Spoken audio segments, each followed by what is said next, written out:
Hello, everyone. My name is Prathames Nimkar. I'm a senior data cloud architect in the Partner Solutions engineering team at Snowflake. Welcome to this session on exploring multi-agentic workflows using LangGraph and Snowflake Cortex AI. All right, so just quick disclaimer slide. So here's what the agenda looks like. So we're going to talk about the Snowflake Cortex AI in the beginning. It's just going to be a sort of like a refresher.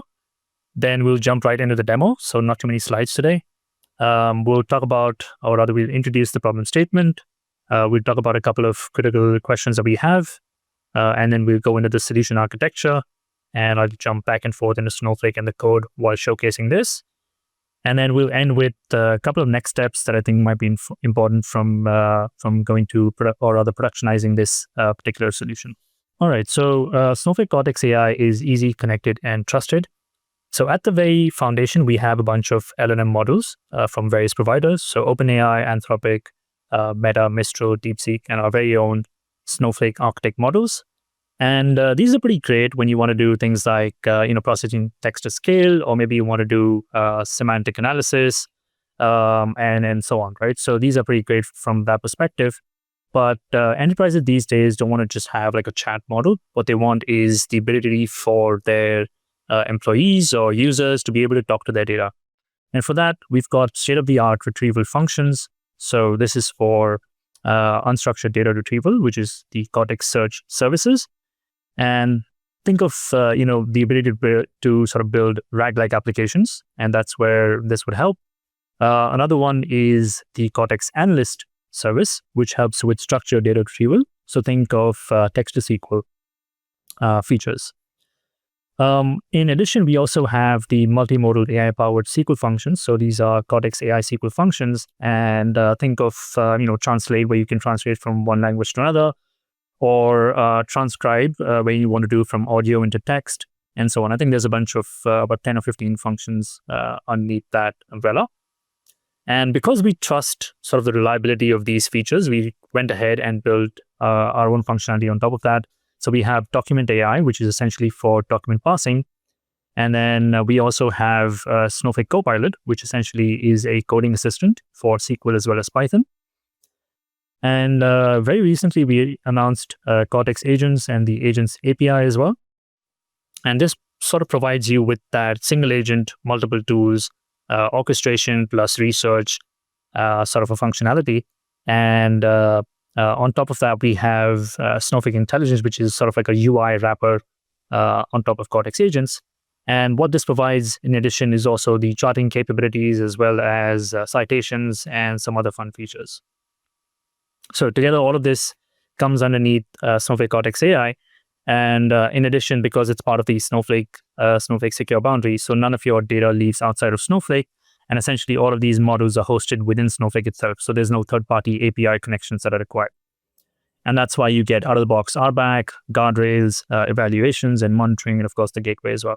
Now, just to sort of like complete this entire picture, we also have this data ingestion piece here. So essentially, at this summit in June 2025, Snowflake acquired a company named Datavolo, which is basically built on top of Apache NiFi.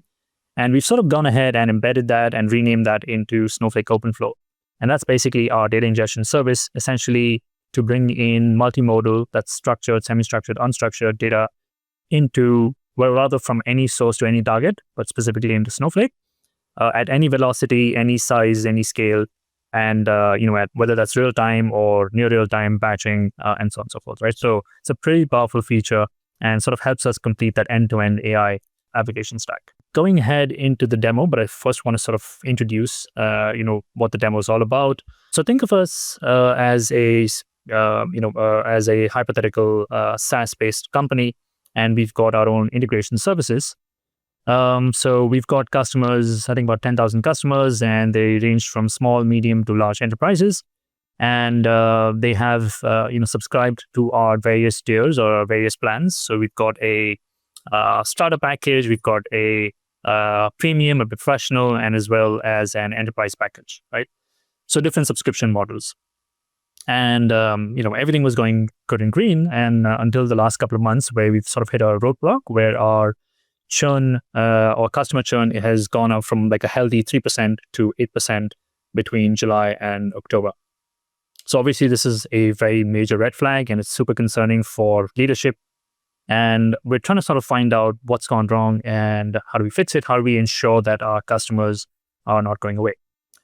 And so there's these critical questions that we have while we're sort of assessing this information. And of course, there's tons of other questions, but these are the three that I've chosen.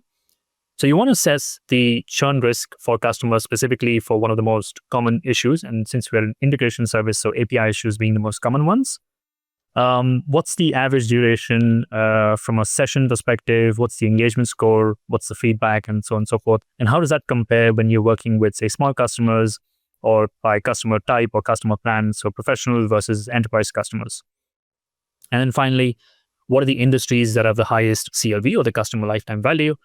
And what are the how does that sort of help us expand our business, right? So while we're trying to fix the problems on one side, but we also want to focus on our strategic customers or strategic opportunities and how we can sort of maximize our footprint and our revenue on that front. So those are the kind of critical questions that we're looking to answer. And before we get into the solution aspect of it, I just want to showcase to you what the data set looks like. So I'm going to go into Snowflake here, and I've gone to the Data Explorer. I'm in the Build 2025 database under Public Schema Customers table.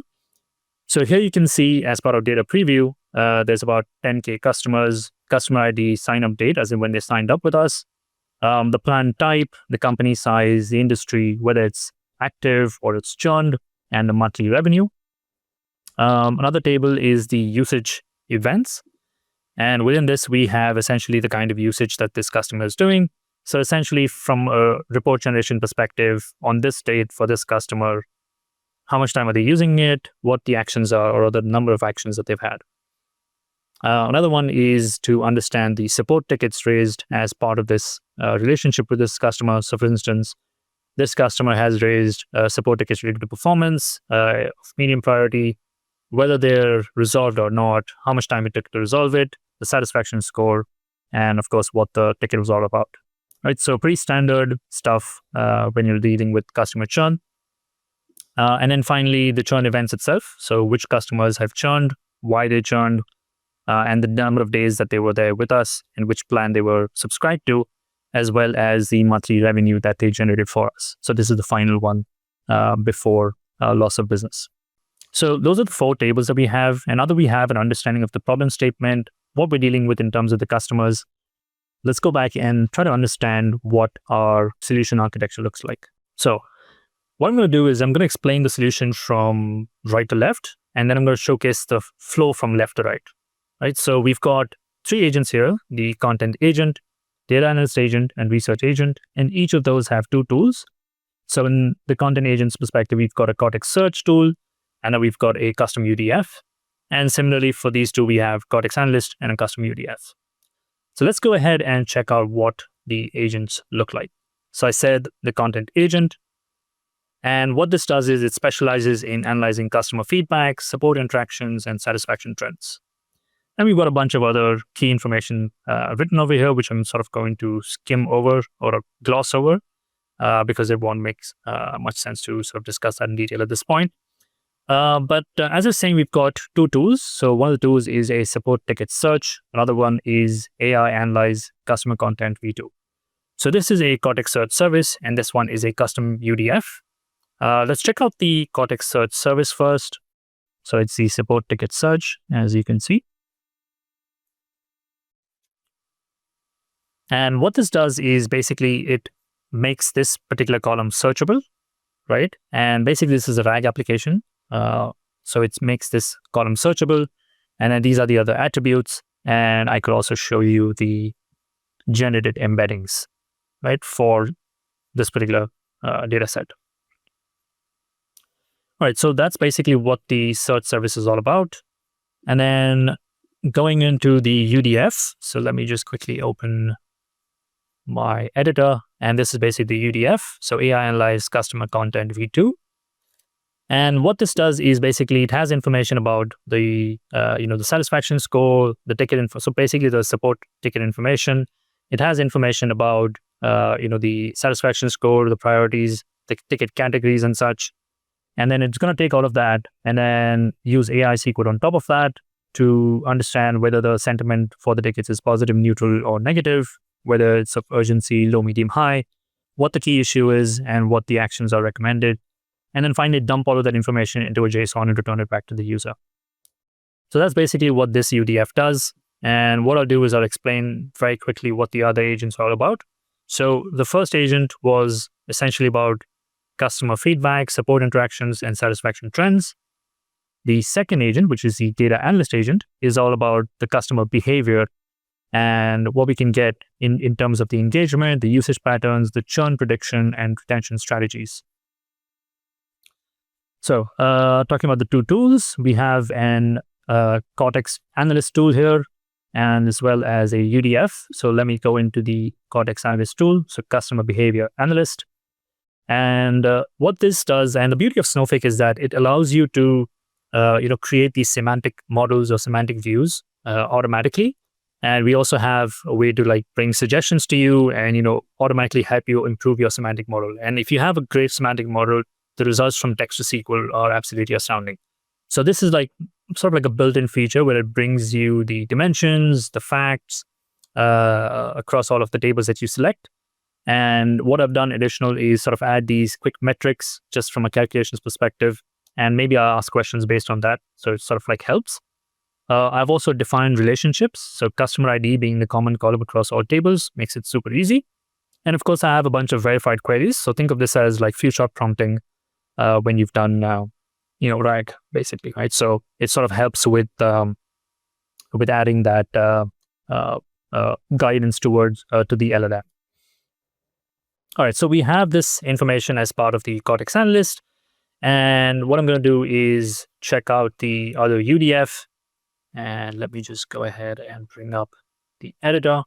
So what this UDF does is basically understand, which customers of interest, what the behavioral metrics are for them, and then finally understand the churn risk for said customers based on their behavior and such, and throw that into an LLM and just basically get understand the engagement with the customer, the churn risk, rather predicting the churn risk, and then the primary concern that we have and what the intervention or action should be taken.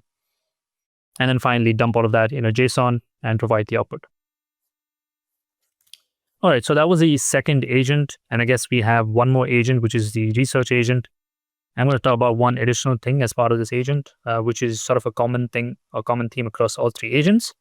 So again, we have the semantic view here. I won't go and explain that because it's pretty much the same thing as the previous agent, but I'll just quickly showcase the UDF, which is the customer segment UDF.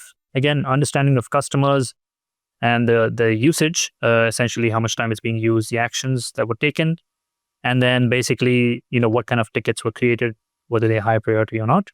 And then again, dump all of that into an LLM to understand the risk level, the insights, and recommended actions, bring that into JSON and bring it back to the user. So that's basically what the three UDFs look like. One thing I want to add here is that as part of this agent, we have orchestration instructions. So basically, how do we do the tool selection? How do we do the decision framework? And how do we do the multi-tool strategy? So essentially, you want to understand what these three are and then provide that information to the agent, sort of guiding the agent specifically when you're doing tool selection. And in some cases, you might also have the ability to do multi-tool selection.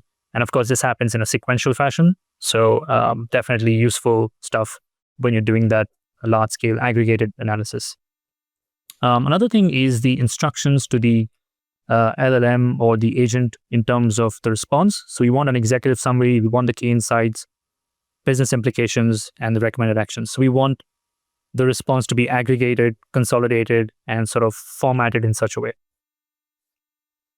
All right, so there you have it. Those are the three agents and the tools associated with those agents. And then in addition, what we have here is a chat model.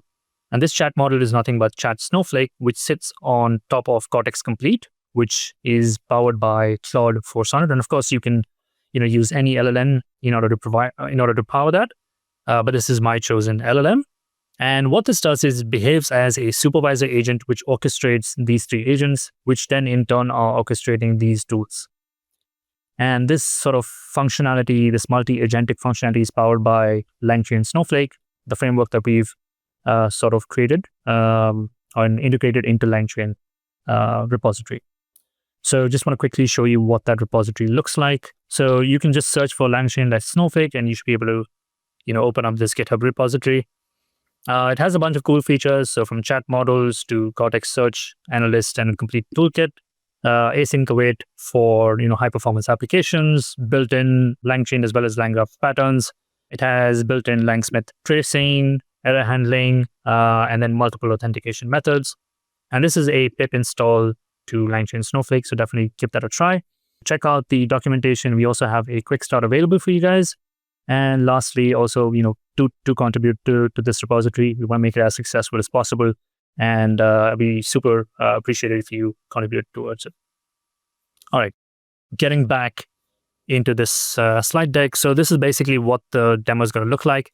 And what we're going to do is we're going to go through 3 demos and we'll take it step by step to understand how each of these components work. And we sort of build on top of each other. So this is the first demo, and I'm just going to go ahead and kickstart it in the back end. So what we're going to do here is a simple supervisor demo, and it just connects into Chat Snowflake. And basically, it's just a simple LLM interaction without any agents. So the steps are pretty much common across all 3. So what you do is you create a session into Snowflake. You initialize the chat model, which is Chat Snowflake. And again, this is sort of like a module or a class within this LangChain Snowflake repository itself. Then you process some of the last human messages. You create a supervisor node, and then you provide a prompt to the supervisor node that this is what you need to do. You're an intelligent AI assistant, provide accurate results, and then based on this query, and then just structure it and give an awesome responses, I suppose. And then finally, what you do here is you create the workflow. So essentially, you want to start with the start node and end with the end node, and in between you just have the supervisor node.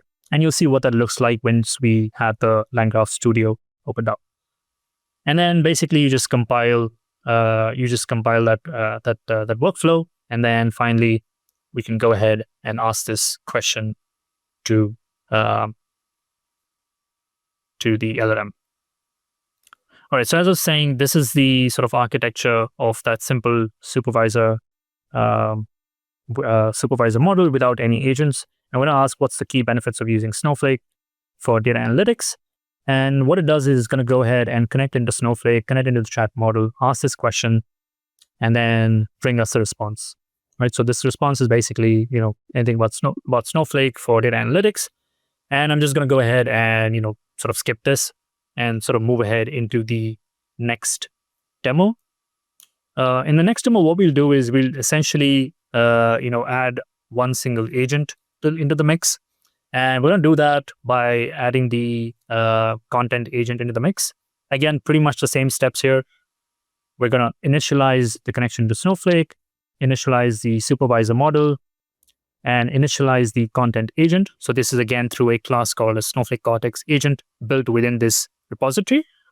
And this essentially connects into Cortex Agent's REST API, which that connects into the agents that we had seen. And then finally, the agents then orchestrate into the specific tools of interest for us. Anyway, so we've got the prompt for the supervisor, and especially we're providing this guidance. So if you're asked about, customer feedback, sentiment, satisfaction, and so on and so forth, go to the content agent. Otherwise, go to the supervisor. So again, pretty much, the last human message that we process, create the supervisor node. And in this case, we also have some JSON processing that we do. And then after that, the supervisor has to sort of orchestrate to either one of the 2 options. So either the Cortex agent, the content agent, or it will be the direct supervisor node. So we create that supervisor node, and that supervisor node is basically just Chat Snowflake, give it some instructions. Then we have the content agent node, and then we build the workflow again. So the workflow at this time will have a conditional edge where the supervisor has to decide whether to go to content agent or supervisor direct node. So those are 2 node options. and then we compile it. And then let me just go ahead and ask another simple question to this new line graph. So in the previous example, what we had seen was from the start node, you went to the supervisor node and directly into the end node. In this case, what we'll do is we go from the start node, supervisor agent, that goes either to supervisor direct or the content agent. Okay, and we're going to go ahead and ask the question, what is artificial intelligence? And automatically you'll see that it navigates from supervisor to supervisor direct because this is a generic question. And then in a couple of seconds, you'll essentially get the output. Right, so this is basically the output from Chat Snowflake. Again, basic LLM, and it had the option to go to content agent, but it chose to go this route because it was a generic question. All right, moving on to the final example. And I'm just going to go ahead and set it up again. And while I do that, I'll explain what the code looks like. So this is going to be like a proper multi-agentic demo. Again, pretty much the same principles in play. So we'll initialize the Snowflake session, initialize the supervisor model, initialize the content agent, the data analyst agent, as well as the research agent. So we've got 3 agents now and the supervisor sitting on top of it. Provide instructions to the supervisor, provide the guidance on when to use which agent, process the latest human messages, and then you've got the supervisor node, which gets the JSON processing. Then you've got the individual nodes, so the content agent node, data analyst node, and the research agent node. So the 3 nodes, and then you finally build in the workflow, which basically has 3 nodes, and it has a start and an end and a conditional edge in between. So the supervisor has to choose whether to go to the content agent, data analyst agent, or the research agent. Finally, you'll compile that. And then now we can go ahead and ask a question to this. So in the previous 2 examples, we had start, we had supervisor, and we had end. And in between, you either had a supervisor direct, or you had no options, or you had a supervisor direct plus a content agent option. And in this case, we have a multi-agentic option. So I'm going to go ahead and run this. And this is going to take a bit of time to sort of return the response. And the reason is because it goes through the entire process. And I'll explain that process within the slides. So we've asked a prompt, we've asked a question that goes to LangChain Snowflake, hits a chat model. The chat model is basically nothing but our supervisor agent, which has access to these 3 agents. Now, based on the instructions that we provided, it sort of understands which agent to choose. Now, this question that we asked could be either for any one of these 3 agents, but from experience, what I know is it's going to go ahead and hit the content agent. And the content agent is going to have some bit of thinking steps, some planning. It's going to, try to understand what it's thought, sort of like reason, do a bit of like researching. And then it's going to decide whether to use one of these tools or both of these tools. And the question that we asked, it's going to use both of these tools one at a time, get the response from that, aggregate it, format it in the response instructions that we had spoken about before, bring it back in the chat model and return it back to the user. So there's a huge process and it takes about a minute or so in order to complete. And then, so there we have it. We have the results. So it went to the customer feedback. It went to the Cortex Search tool first, and then the customer content analyzer tool after that. And then it basically showcases all of its thinking, sort of like gloss over all of that stuff and just go directly into the results. So it gives you that executive summary, what's the immediate threat, the key insights, business impacts, and the recommended actions that we have. All right, so with that, I'll get back into the slides and into our final slide, which is basically taking this example from prototype into production. So there's 4 things that, in my opinion, you should consider. So first is the orchestration deployment platform. So at this point, the orchestration and all of the stuff that's happening from LangGraph Snowflake on my local machine, but you want to bring it into something that's more scalable, that's more performance efficient. So you want to do a bit of containerization so that you can do that modularization as well. And for that, I would recommend using Snowpark Container Services, such that you automatically have that scalability and performance built into the system. In addition, what you get is security and governance out of the box because everything is within Snowflake's secure boundary. And in terms of authentication, you could use any one of the authentication methods that I've contributed towards as part of the LangChain Snowflake package. So you have, key pair authentication or PAD, which are probably the most or the best options in my opinion. And then you also have error handling and resilience. So I think this is something that you really need to consider, where you do sort of like a connection pooling, but also consider retry mechanisms.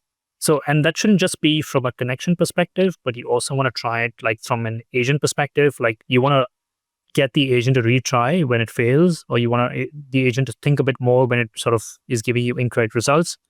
So, a bit of prompt engineering, bit of retry mechanisms is definitely important. And then last but not least, monitoring and observability. So once you bring everything into Snowflake, again, you get observability out of the box, and of course, monitoring as well. I think there's about 20 or 30 odd metrics that you can test from, or in terms of AI observability. And I think that should be super important and definitely taken into consideration. All right. And with that, I want to bring this session to an end. But before that, I just want to quickly point you guys back to the LangChain Snowflake package that we've created. And again, just to reiterate, it's got a bunch of awesome things to integrate your applications, your AI applications directly with the LangChain as well as Snowflake ecosystems. And you should be able to use that through pip. So pip install langchain-snowflake. And then I just want to showcase some of these, documentation that's available. So you can go ahead and check out the notebook for getting started. It's going to help you to sort of quickly connect into Snowflake and just, run the simple chat completions and go ahead and play around with some of the tools that are available. In addition, I also want to showcase the quick start that we've created. And I want to thank my friend Josh, who's taken the time to help me create this quick start. And, it goes through this end-to-end sort of RAG application. It's got information about the Cortex Search retriever and chat Snowflake that we've created, as well as it talks about some of the observability that's available through TrueLens and how you can evaluate your RAG performance through that. So I think it's a pretty interesting quick start and super useful, and definitely check it out. So with that said, I'll bring it to the end of the session, and thank you very much for your time and have a good one. Thank you.